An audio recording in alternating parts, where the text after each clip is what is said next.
Well, in California, they are into keeping bees. We learn about that in our Backyard Beekeepers article, our environment article for this month. And we have Connie back with us. Hi, Connie. Hi, Brandon. Well, Connie, what do you make of this idea of keeping bees in your backyard? Oh, I thought it was super interesting because I've been hearing for a while that the bees are disappearing. No one knows why there are fewer and fewer bees, and the bee population has been declining for years. Yes. So I've heard, yeah. Right, that absolutely. We've heard about that for many years now. And so people in California, they're keeping bees in their backyard, and that could help the environment, hopefully. And it's a hobby that they have. So it made me think of this, Connie. I wanted to ask you about one of your most unique hobbies, because I would say at least that having bees in your backyard is definitely unique. Not one or two bees, but you're raising them or whatever. Yeah, like a whole farm. Yeah. My hobbies are not that interesting. I guess it's mostly exercise related. I guess I weightlift for a while. That's a bit unusual for a woman. So I was really into that for a while.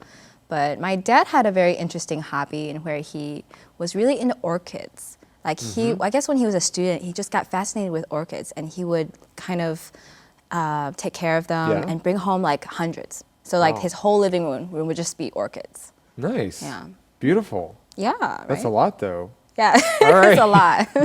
Well, what about backyard beekeeping? Would you want to be a backyard beekeeper if you had the space for it? I think beekeeping is a little too Sylvia Plath for me. What does that mean? Sylvia Plath is a very famous poet and a very gorgeous poet, but she's a bit on the, sadder side, I guess. She eventually, committed suicide by sticking her head in the oven.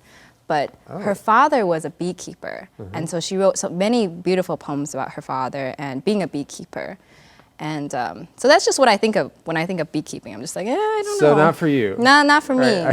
I guess I could understand why if that's what you're thinking about. Well, why are bees so important to us as humans? Well, apparently bees pollinate everything we eat. If there weren't bees, there wouldn't be berries or watermelon, or the article mentions almonds, right? But apparently even cocoa beans. Yeah. So no chocolate. Ooh. If there weren't enough bees to pollinate these plants. It's serious business then, Yeah. right?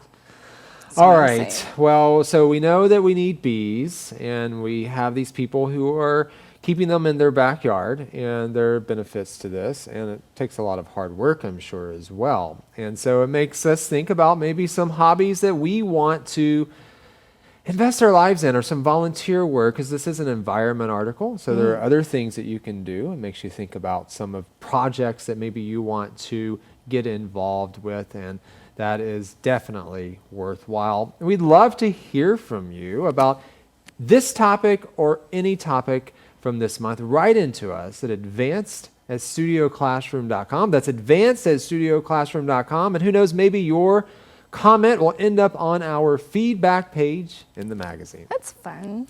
Well, thank you, Connie, for joining us for this segment and this month of Insights. And thank all of you for joining us as well. We'll see you next time here on Insights.